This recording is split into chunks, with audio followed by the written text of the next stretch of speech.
തെരഞ്ഞെടുപ്പ് കഴിഞ്ഞപ്പോൾ തന്നെ കേരള കോൺഗ്രസിൻ്റെ അഭിപ്രായം ഇവിടെ തന്നെ ഞാൻ തന്നെ പറഞ്ഞു, മാൻഡേറ്റ്, ജനങ്ങളുടെ മാൻഡേറ്റ് പ്രതിപക്ഷത്ത് ഇരിക്കണം എന്നുള്ളതാണ്.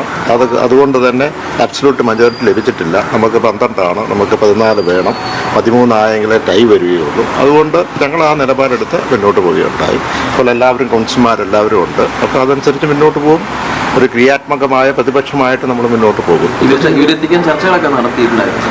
അല്ല, ഇതിനകത്ത് ഞാൻ സൂചിപ്പിച്ചിരുന്നല്ലോ, ഇതിനകത്ത് മാൻഡേറ്റ് ഇതാണ്. പക്ഷേ കേരള കോൺഗ്രസിൻ്റെയും ഇടതുപക്ഷ ജനാധിപത്യത്തിൻ്റെയും നിലപാടിനോടും ആശയത്തോടൊപ്പം ആ രീതി നോക്കുന്നുണ്ടെങ്കിൽ എന്താണ് എന്നുള്ളത് ബാക്കി പരിശോധിക്കാം എന്നുള്ളത്. ഒരു കുടുംബം അത് മാത്രമല്ല, അത് ഈ സ്ഥാനാർത്ഥികളെ 3 സ്ഥാനാർത്ഥികളെ നിർത്തി കഴിഞ്ഞപ്പോഴും UDFിൻ്റെ സ്ഥാനാർത്ഥിയായിട്ട് പ്രഖ്യാപിച്ചതാണ്. സ്വതന്ത്ര സ്ഥാനാർത്ഥിയായിട്ട് അവർ വന്നിരുന്നു എന്ന് പറഞ്ഞാൽ UDFിൻ്റെ സ്ഥാനാർത്ഥിയായിട്ട് ആ UDF പ്രഖ്യാപിക്കുകയും UDF വേറെ സ്ഥാനാർത്ഥിയെതിരെ നിർത്തുകയും ചെയ്തിട്ടില്ല.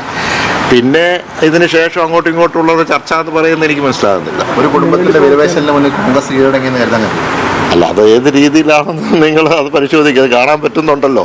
അത് അതിൻ്റെ ചെയർമാനും വൈസ് ചെയർമാനും ഒക്കെ വരുമ്പോൾ ഏത് രീതിയിൽ അതിനെ വ്യാഖ്യാനിക്കണം എന്നുള്ളത് തീർച്ചയായിട്ടും ഇവിടെയുള്ള നല്ലവരായ ജനങ്ങൾക്ക് അറിയാൻ പറ്റും. അത് വരട്ടെ.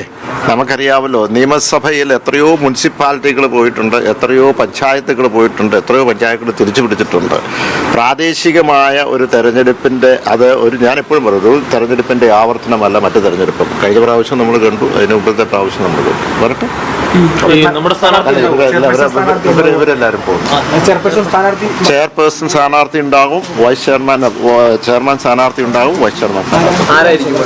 അതെ, അപ്പോൾ അതിനകത്ത് ഒന്ന് നമ്മുടെ ചെയർമാൻ സ്ഥാനാർത്ഥിയായിട്ട് ബെറ്റി ഷാജു ഉണ്ടാകും.